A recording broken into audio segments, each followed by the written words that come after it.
नमस्कार दोस्तों, स्वागत है आपका हमारे चैनल में।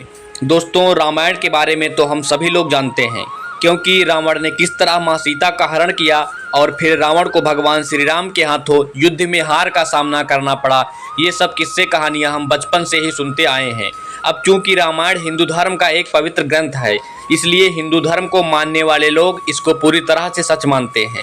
लेकिन इसके साथ ही दुनिया में बहुत से ऐसे लोग मौजूद हैं जो रामायण को सिर्फ एक काल्पनिक व धार्मिक कहानी मानते हैं, और इसी के चलते अक्सर लोगों के मन में यह सवाल उठता है कि रामायण वाकई में एक सच्ची घटना है या फिर एक काल्पनिक कहानी। अगर आपके मन में भी इस तरह का कोई सवाल आता है तो इस वीडियो में बने रहें, क्योंकि आज हम आपको रामायण से जुड़े 10 ऐसे पक्के सबूतों के बारे में बताने वाले हैं जिन्हें जानकर आपके मन की सारी शंकाएं दूर हो जाएंगी। तो चलिए वीडियो को शुरू करते हैं। नंबर 1, भगवान श्री राम की जन्म तारीख 10 जनवरी 5114 BC बताई जाती है। साथ ही उनके जन्म का समय दोपहर के 12 से 1 के बीच में माना जाता है, और उनके जन्म के समय अलग अलग ग्रहों, सितारों और नक्षत्रों की क्या क्या स्थिति थी, इन सभी बातों का विवरण महर्षि वाल्मीकि के द्वारा रामायण ग्रंथ के पहले कांड के 18वें चैप्टर के अंदर किया गया है। अब साल 2012 में institute of scientifical research on Vedas ने महर्षि वाल्मीकि के द्वारा भगवान श्री राम के जन्म को लेकर बताए गए एस्ट्रोनॉमिकल रेफरेंसेस को जब प्लेनेटेरियम सॉफ्टवेयर में डालकर देखा तो उन्होंने पाया कि ग्रहों और सितारों की ऐसी पोजीशन 10 जनवरी 5114 BC के दिन दोपहर के ही समय में हुई थी। साथ ही इस डेट को जब हिंदू कैलेंडर में कन्वर्ट करके देखा गया तो फिर पता चला कि यह डेट चैत्र महीने के शुक्ल पक्ष में 9वें दिन दोपहर 12 से 1 बजे के बीच में आती है, यानी कि वही दिन और समय जब हर साल भारत में रामनवमी मनाई जाती है। और यह रिसर्च न सिर्फ रामायण को बल्कि भगवान श्री राम के अस्तित्व को भी साबित करती है। नंबर 2, दोस्तों, रामायण के अनुसार मां सीता ने रावण के महल में रहने से इनकार कर दिया था। इसीलिए रावण ने मां सीता का हरण करने के बाद उन्हें अशोक वाटिका नाम के एक बगीचे में रखा था। और आपको यह जानकर काफ़ी हैरानी होगी कि हमारे पड़ोसी देश श्रीलंका के अंदर अशोक वाटिका नाम का वह बगीचा आज भी मौजूद है, और आज श्रीलंका में उस बगीचे को हक्कला गार्डन नाम से जाना जाता है। इस गार्डन की खास बात यह है कि रामायण के अंदर अशोक वाटिका में पेड़ों का जैसा वर्णन किया गया है वैसे ही पेड़ इस गार्डन में आज भी मौजूद हैं। साथ ही अशोक वाटिका को जिस जगह पर सीता माँ को रखा गया था उस विशेष स्थान को इस गार्डन के अंदर सीता एलिये का नाम दिया गया है।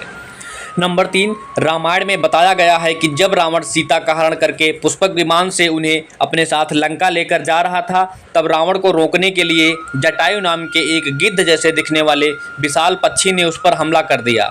इस लड़ाई के दौरान रावण ने जटायु का एक पंख काट दिया था, जिसके बाद वह पक्षी एक पहाड़ी पर जा गिरा था। रामायण में जिस पहाड़ी का जिक्र किया गया है वह हमारे भारत के अंदर केरल राज्य के कोल्लम जिले में आज भी मौजूद है, और जिस जगह पर जटायु पक्षी गिरा था ठीक उसी जगह उस पक्षी की एक बहुत बड़ी मूर्ति भी बनाई गई है।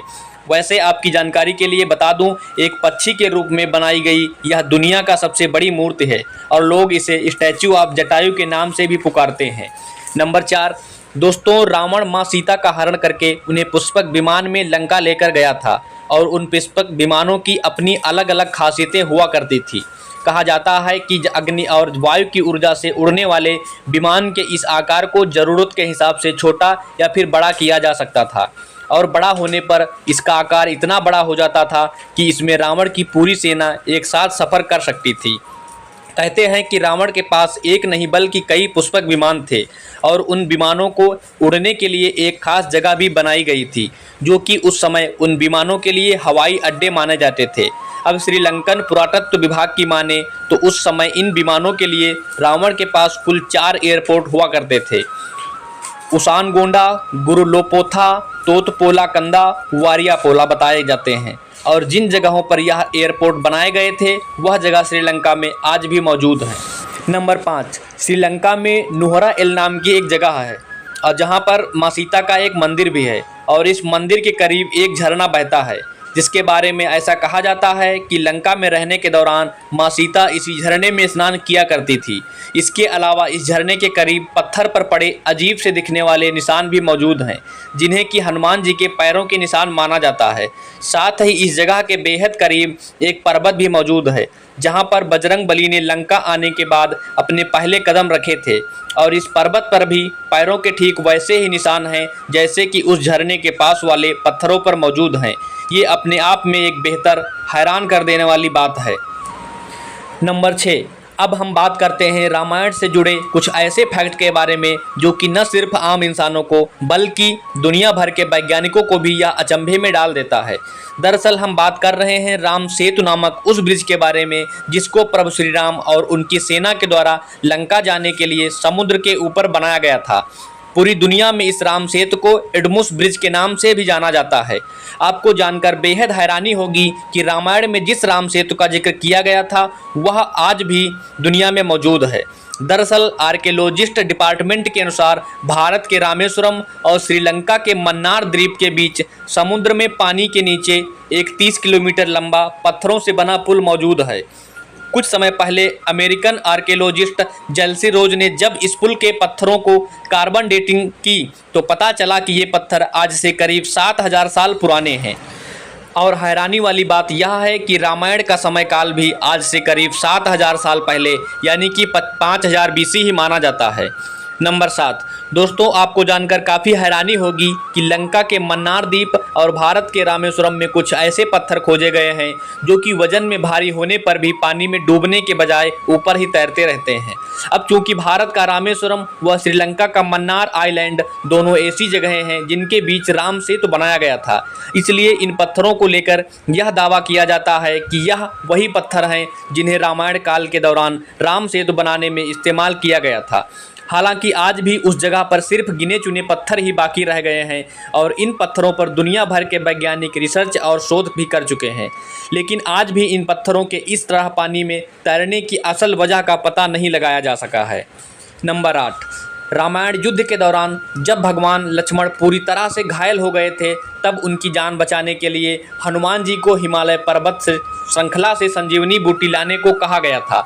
चूँकि हनुमान जी संजीवनी बूटी को पहचान नहीं पा रहे थे, इसीलिए वो द्रोणागिरी नाम के उस पूरे पर्वत को ही उठा लाए थे।